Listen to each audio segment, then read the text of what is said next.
Substance piling up on the Detroit riverfront. Tonight, people who live nearby are worried.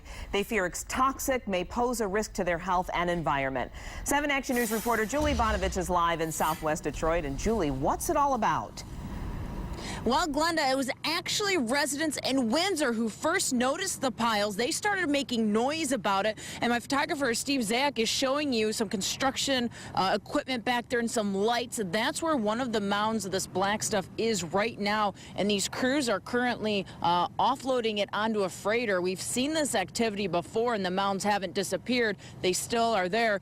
So the Windsor residents were making a bunch of noise about it. Then Detroiters started making some noise about it, worried about what it is and what it means for their health.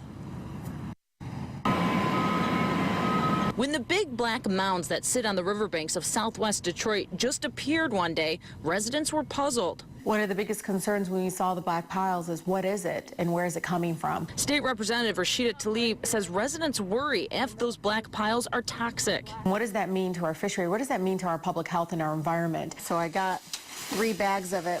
Tlaib went onto one of the sites and grabbed 3 bagfuls of the black stuff for testing. We sent him off to get tested independently to find out exactly what it means to all of us and our health and our environment. It turns out the black piles are petroleum coke, also known as pet coke, which is a product of the oil refinery process. Marathon Oil produced the pet coke and kept it on their property until someone bought it. A spokesperson for Marathon tells 7 Action News tonight that the Coke Minerals LLC bought the pet coke from them and are storing it here on the riverfront. Marathon says since they don't own the property it sits on, they're not responsible or liable for what's done with the pet coke. We must be protected. I'm sorry, this is not acceptable. Deb Sumner lives just a half a mile from the mounds. She has protested with other residents to get the pet coke removed. We need to sit with Marathon, and they need to be a good corporate neighbor and take initial responsibility for this. They can't just say, oh, hands off, I've sold it, it doesn't belong to us anymore. Absolutely not. She worries too much about the environmental impacts and what the pet coke could mean for her health. You know, I'm not an environmentalist, but trust me, you would not want that a block away from your home.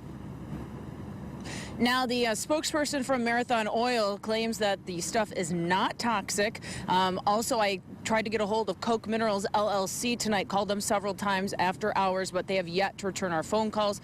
And the state representative says she hopes to have her results of those, of what pet coke is and what it means for health for the residents, back sometime next week. Reporting live from Southwest Detroit, Julie Bonovich, 7 Action News.